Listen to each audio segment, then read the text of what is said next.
disruption, redefining ability beyond disability. I want to tell you a little bit about Sue before we dive into this conversation. Sue's a radio show host for AbilityMKE Now. She's also a podcast host for World of Ability, the TDC Today Show, and more. Show skier of 20 years, adaptive skiing event collaborator for 10 years, life sciences laboratory coordinator at Carroll University for 13 years, co-host of Happy Neighborhood Project for 3 years. She's a spouse of 28 years, a mom of 15-year-old daughter, and she's also a dog mom for 4 years. Compassionate, hardworking, fun-loving, smiling Sue with a purpose.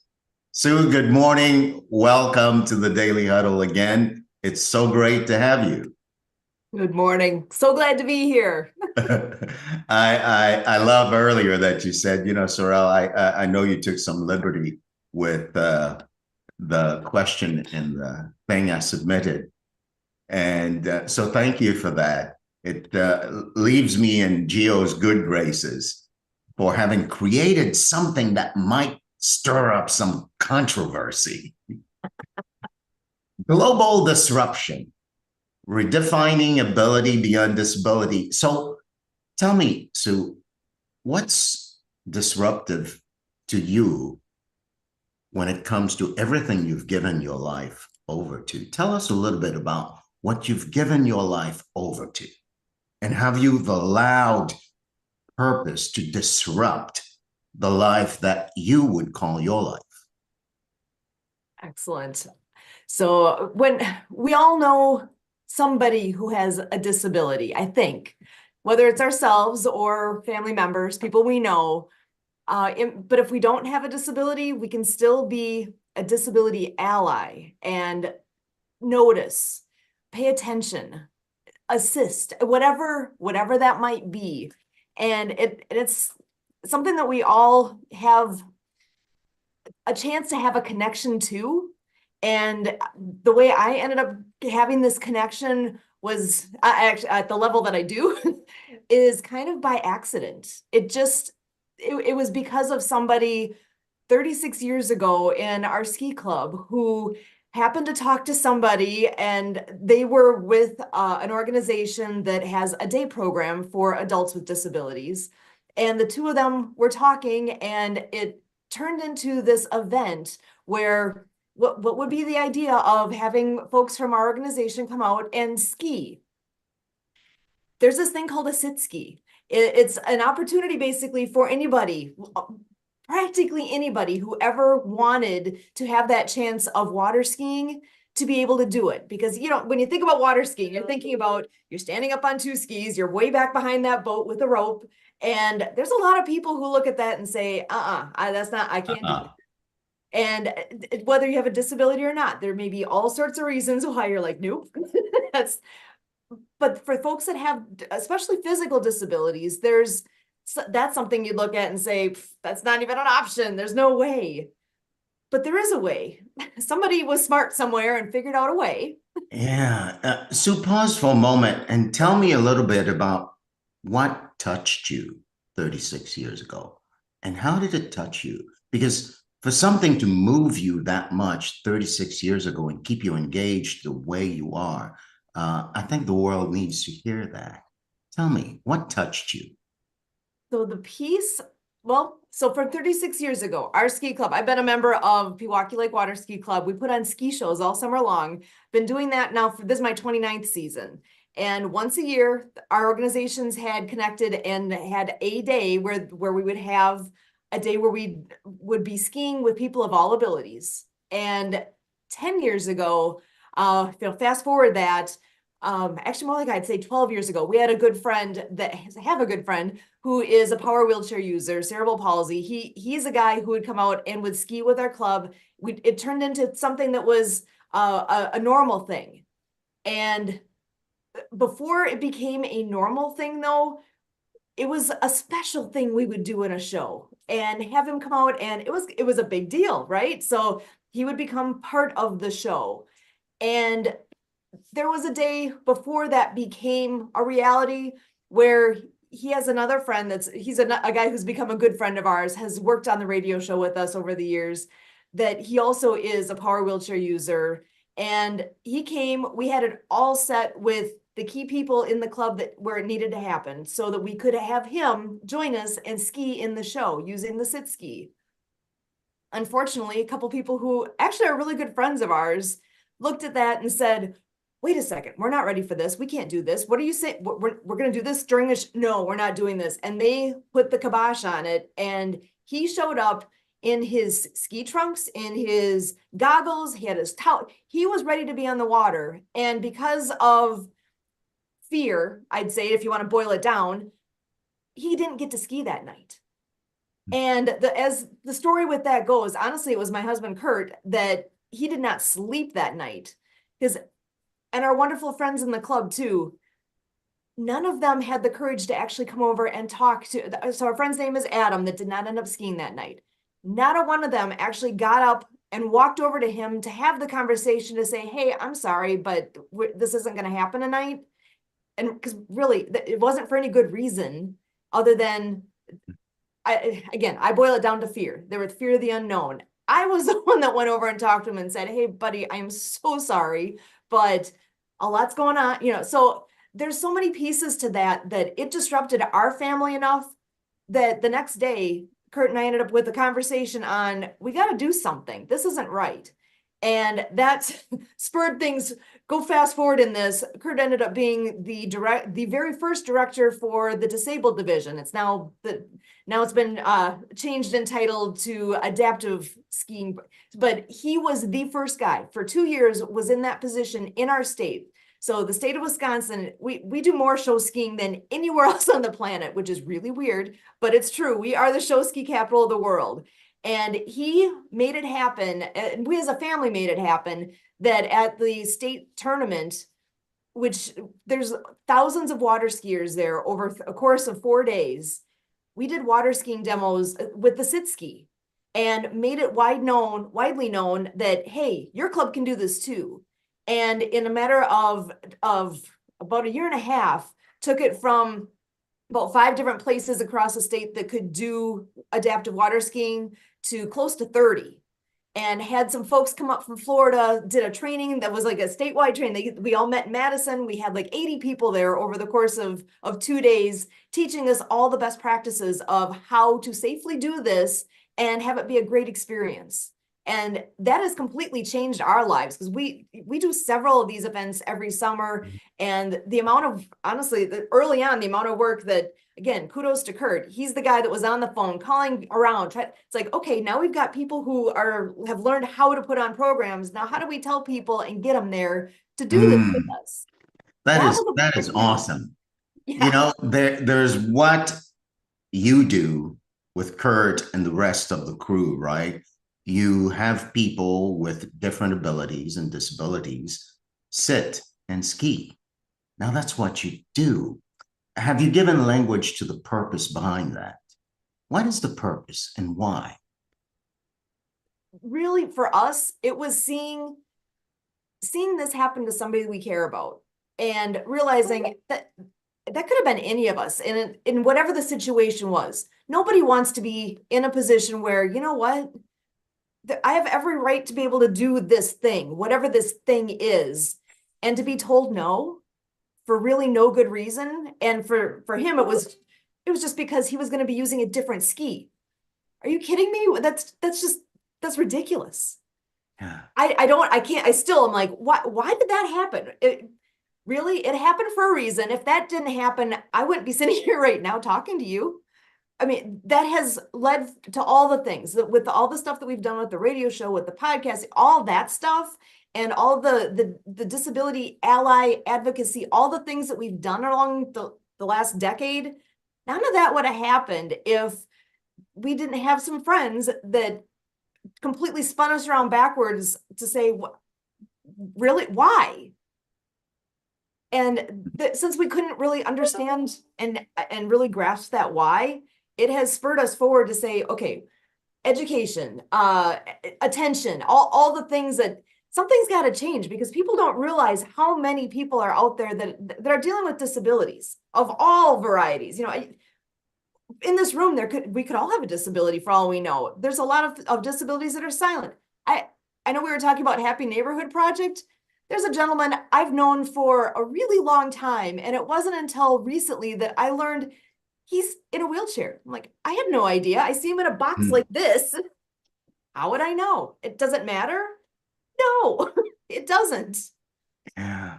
So 36 years, Sue. I'd love for you to say something about this. And then, Gio, I'd love to invite you in to the conversation. 36 years. What have you learned? And I know there's an impact you're committed to having in the world. What have you learned? And what is the impact you can claim having in the world? Awesome. So what have I learned? I have learned the value in everybody, whether or not they can communicate to me. I mean, there's a lot of people we've had ski with us that honestly they're not verbal. They can't tell me what's going on, but you can see it in their eyes. You can see it with their family. There's some magic that happens. I can just a quick story. There was a few years ago when we were skiing with a group down in Burlington. I happened to be the one in the boat. The mom is sitting next to me, and her son, who I believe was teenager, maybe 15, 17, was the guy in the sit ski. And then we always have two stand-up skiers right next to them. So it's a nice, comfortable, safe place for everyone.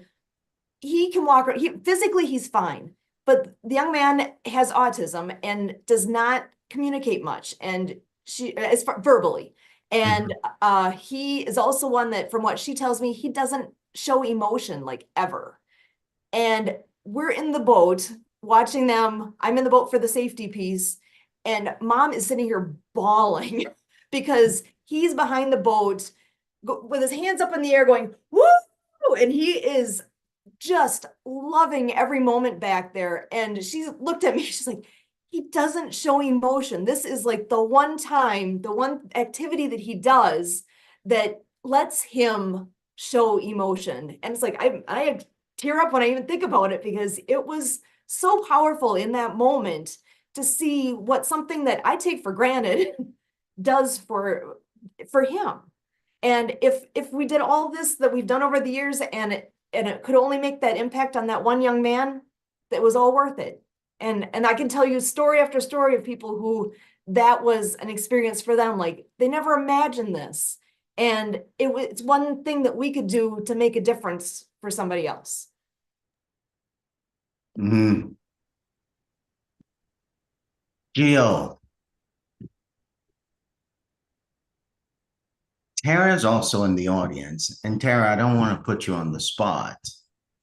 And I do know you have disability in your family. So whenever you want to chime in. Good morning, Gio. Yeah, thank you, Sorrel. Sue, how great to see you. Thank you for being here. Thank you for coming. What this conversation was opening up for me, there were two things, Sorrel, that was opening up for me. One was I was sort of touched and inspired by the story, your story, Sue, of, well, we just couldn't believe that that wasn't happening. We had to do something, and it became something that evolved consecutively for 36 years. And I'm touched by that, and I'm inspired by that, because I like to have that for myself. I like to it's like what you're saying. It's like, it's not necessarily that you're giving language, you're verbalizing the purpose of all of it, but it is being said, and it is loud by who all of you have been for 36 years. You know, you're standing for the possibility of voice and aliveness and vitality to those who can't really say it the way they want to, you know.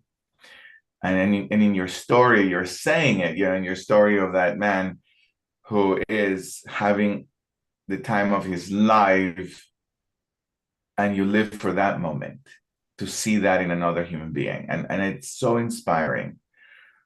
And the other thing that's showing up for me, Sorel, is what it's something that Sue is representing for us, or is it being an example of, or at least for me, which is how do I need to be, or what possibility of being is available for me to be present to another human being where they don't have to speak and they tell me all of it.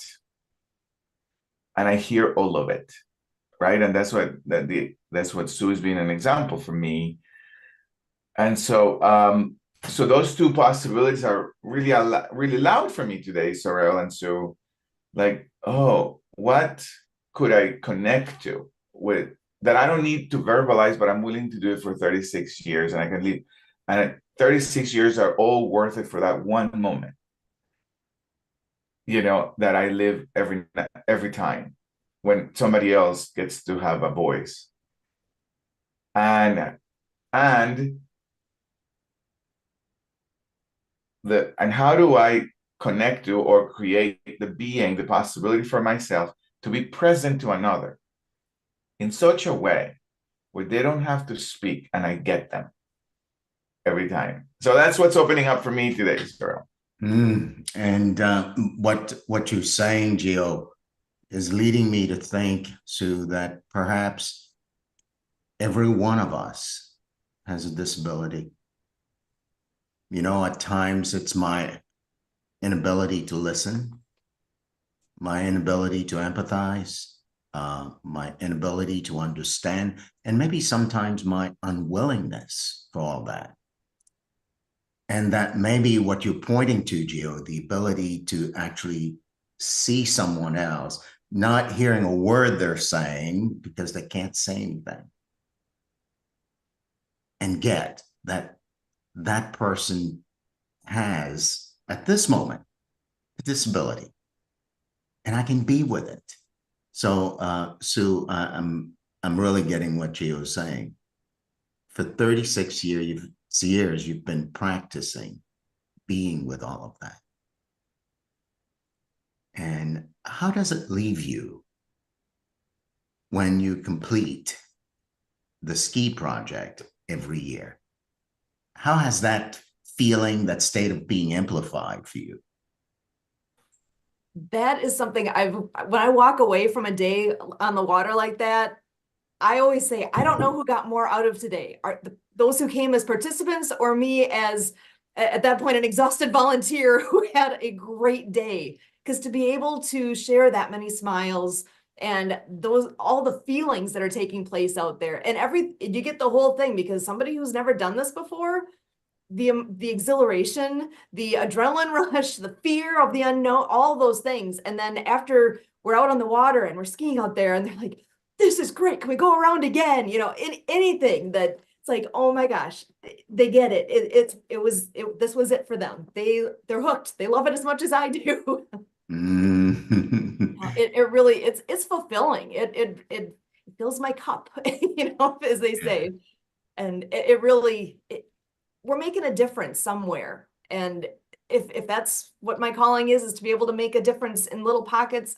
And it's helped me. Even I work at a university. I've got work study students, and I tell you, I've had over the years there, I've had a few that have something going on that's never really been disclosed, but it's like, my assumption is they're somewhere on the spectrum. And the weird thing, I've had multiple where I've had faculty come to me before they've got hired into the job where I'm their supervisors, kind of giving me that, are you sure I don't know if you want to have this one working for you, because there's stuff going on there, you know, and like, let's go, let's see what's going on. And it's been fine. It's been more than fine. It's been a great experience for me, for the other students. We're not all built the same. I have a really good friend, actually that first friend for water skiing. He has taught me so much we're really good friends, and he has taught me so much about look at my ability, not my disability. Yeah. And that goes for Well, all of us. I mean, I'm not good at everything. None of us are, but there's things I can do, and focus on that. yeah. Tara has a comment. Tara, join us. Yes. How delightful. It was my good fortune to pop on here this morning. I'm not always on Fridays, and I didn't look at the question or anything. I just said, hey, I've got time for the Daily Huddle. I need it. And wow, I want to thank you and share with you a little bit of a different perspective as to what I see that you're doing for others. I do have a daughter who's 32, and she's cognitively very challenged. And she was not born that way. This is due to seizures that started at 12 years old that have slowly degraded her brain. And I used to fight this. Just, I'm going to solve it. I'm going to correct it. I'm going to cure it. I would not accept it. And then I began to accept it and still fight for her at the same time. And I feel like on the surface, when we hear a story like yours, especially when you told the story of the young man, I mean, what a beautiful story. You said a quick story. That shouldn't be a quick story. I mean, so moving. And for me, initially, when I started to change and accept our journey, I began to have more gratitude and stop taking things for granted. And I think on the surface, what you do, in addition to making unforgettable memories for families, you're helping those who are witnessing this to have more gratitude. But if you go a little bit deeper, because it's easy to say, oh, I sure do take for granted what I have going on in my life. If you go a little bit deeper, I think the values of those folks who have special challenges in life are the greatest reminder for all of us. That those little moments that they teach us, my daughter first forced me, and then she taught me to slow down and to enjoy the moments in life that I do take for granted. So it's not just a matter of saying it. What you are offering to people is causing them to slow down and truly savor what really matters in life.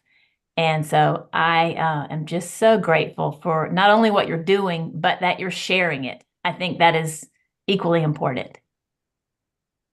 Excellent. Thank you. And honestly, I got to give all the kudos to Kurt, because if it wasn't for where he started in this whole scenario, I wouldn't be sitting here right now either. So massive family effort of what's all happened here. And it's I think about my daughter. She's 15. She doesn't report any disability, but she is extremely comfortable around everybody, which is not your typical 15-year-old.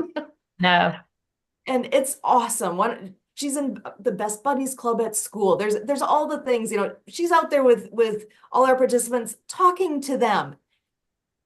That's something that I am so happy is in her world. That wasn't where I was when I was 15. It wasn't where I was when I was 30. It was one of those, life changes you over time, and experiences make a difference. And the more great experiences we can create for each other, it's awesome. Well, I love that you're giving so much credit to your husband, but your ability to communicate this with such authenticity and passion is a true gift. So Thank you. Thank you for your partnership with Kurt, Sue. You could have gone another way. Given that Tara said what she said, I'd love to hear. When Kurt came up with this crazy idea, what was it first like for you? And what had you latch onto it for 36 years? Well, it was actually in 2013 when that friend of ours that year, when that night happened where he didn't ski, and we went on, we had our ski show, we had our normal night for us. We got done with the show, we came home, it was the next morning when it really hit, because it bothered me, obviously, that he didn't ski. It bothered me a lot. but he's the one that lost sleep that night and got up the next day and he said, okay, he sat me down. Our daughter at the time was, what would she have been? 2013. She would have been like 4 years old. And we had a family huddle of, okay, what does this mean to us? How much, what are we going to do? And he reached out to a friend in the club who said, you know, if you really want to make a difference, why don't you talk to the Wisconsin Water Ski Federation and see what we can do on kind of a bigger scale. Actually, I think she originally said within our county, and then it just went to the next, and it just blew up. It was so hugely accepted. The first time when they did that ski demo at the state ski tournament, it was in front of a couple thousand water skiers. And many of them had never seen this. And Kurt is the guy on the mic in front telling people what they're seeing on the water. And let me tell you, that place erupted. And there's been, over those couple of years, the different times where we had events and opportunities to do a skiing demo is what we would call it. It's like, we're demoing in front of you guys what this is, what this looks like, and how you can do it. I remember actually going to an event at the Tommy Bartlett site in Wisconsin Dells, which I don't know if word of that has reached out. It's famous around here. And unfortunately, it's not there anymore, but it's been there forever. And they do an incredible water ski show that is all summer long. And we had the opportunity to ski there once with our show ski folks from across the state. And when Kurt got on the mic and people knew what was going on and we were doing another demo, we sat down later watching what's going on, and some of the ladies behind us said, I heard your voice. I knew it was coming, and she was actually going to go do something else, but she came right back because she knew when she heard Kurt's voice on the mic that there was going to be an adaptive skiing event happening right now. She came back and she didn't want to miss it because it's that fun to participate in and cheer on and enjoy. And so it really has just been an amazing journey here to go from that awful night where our friend was told no and he had to go home dry to where we are now, and we get to enjoy all the time on the water with the new friends that we make all the time now, and just to be able to share our passion for something that like I said, we take for granted that we get to ski all the time with our club. So Chase put in the chat, he'd like to hear how the demo goes because he missed that. Oh. So pretend it's happening and you're channeling Kurt's best voice and you're telling us the demo. So it would be, at the state ski tournament, we're literally a couple thousand show skiers and families on the beach. Right in front of you on the water there is where the ski shows take place, one after the next. And in that, there was a 10-minute window where we could run through with a boat. Behind us, you'll see a boat with 3 skiers. You've got 2 stand-up skiers and a sit ski in the middle. The gentleman that was in the sit ski in the middle there, our friend Chad, he is a wheelchair user, cerebral palsy. He's somebody who is not going to be able to do stand-up skiing. He is a power wheelchair user. He is in that ski, and look, your club can do this too. Do you want to know more? Do you want to join us in what we're doing here to spread skiing even further than what we have already with show skiing? Come on, talk to us. We're going to be in the tent and back. Let's talk. And what was going to be one demo that weekend turned into 4. And the number of people that connected in that time was amazing. So give us a parting word. There are the lessons you learned. What do you think are the lessons that entrepreneurs can learn from both your experience and the experience of the people you get to make a difference for? What should entrepreneurs take away from this? Find a connection. Find a reason to be connected. There's all sorts of, when you think about as an entrepreneur, the demographic, a quarter of our population report some sort of disability. Have you included that in your vision of what your business does? That's a pretty massive number of people. Consider what it would be for literally everybody depending on what you do, it could be, if you have a local restaurant, can a wheelchair get in your door? You'd be surprised when we've gone out to eat with a friend that's a wheelchair user, that we were saying, well, let's go to this place. And he said, well, wait, I got to call ahead and make sure I can get in. Mm. What? I don't think about that. I'm pretty spoiled, right? It's not something I have to have as a thought, but just find a reason to be connected. And even if you don't have a disability, you can sure be an ally to those that do.